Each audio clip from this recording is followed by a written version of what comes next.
एक बार एक गांव में कृष्णा नामक व्यक्ति रहता था। हर रोज वह दूध से घी बनाया करता था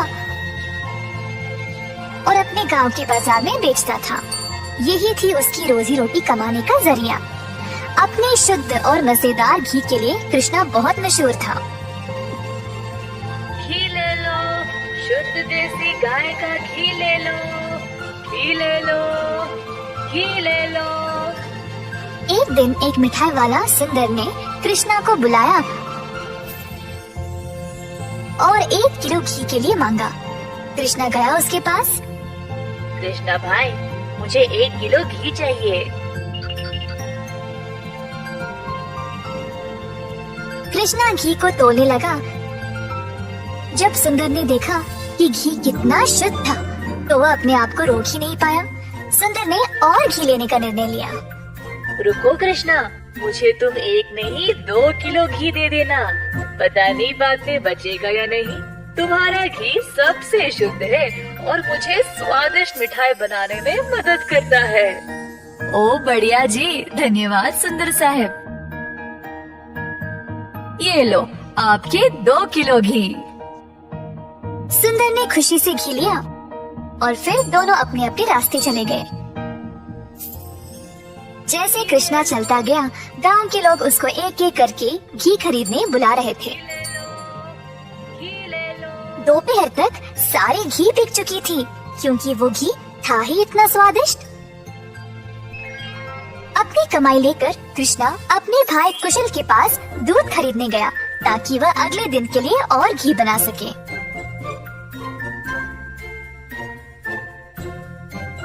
हर रोज कुशल देखता था कि उसका भाई बहुत घी बेचकर अच्छा पैसा कमा रहा था और उसका कारोबार दिन पे दिन और भी ज्यादा बढ़ने लगा।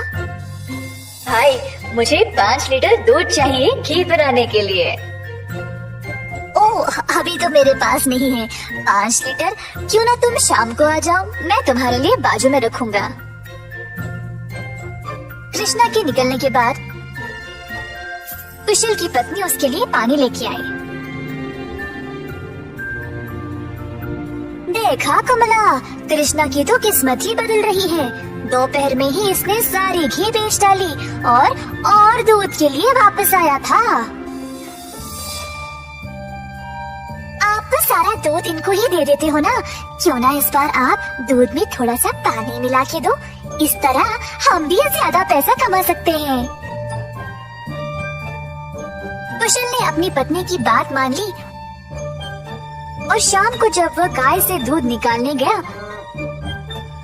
तो उसने दूध में पानी डालकर कृष्णा के लिए बाजू में रखा। अब कुशल रोज यही करने लगा। धीरे धीरे वह पानी की मात्रा और भी बढ़ाने लगा।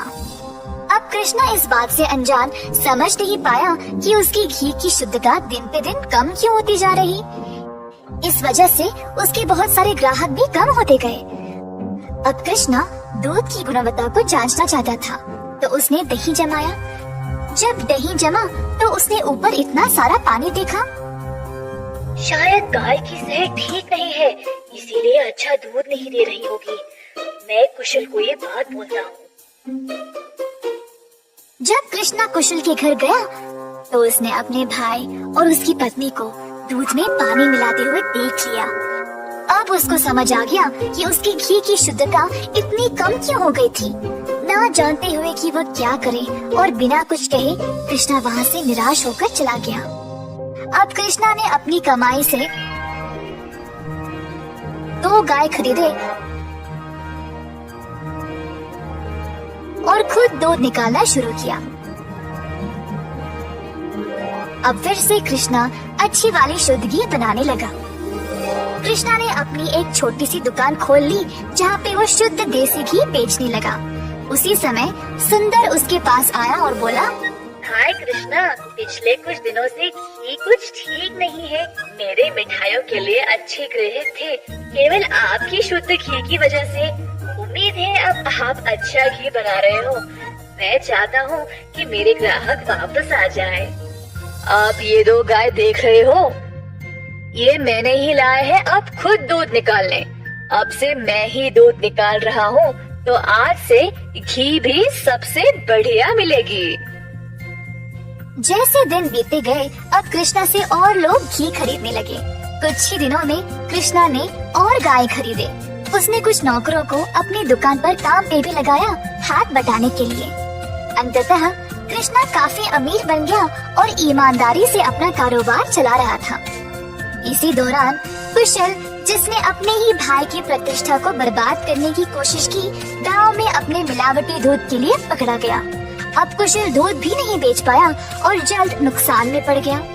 उसे समझ नहीं आया कि अब वह क्या करे। कुशल को अपनी गलती का एहसास हुआ और अपने भाई से माफी मांगने गया। उसने कृष्णा से भीख मांगी, माफी के लिए और नौकरी के लिए, ताकि वह अपने कर्जों को चुका सके। दयालु कृष्णा ने तुरंत अपने भाई को क्षमा कर दिया और गायों और कामगार की देखरेख के लिए काम दे दिया। इस कहानी से हम ये सीखते हैं कि दिल से माफी मांगने वाले को माफ कर देना चाहिए और हमेशा एक अच्छी प्रतिष्ठा रखनी चाहिए।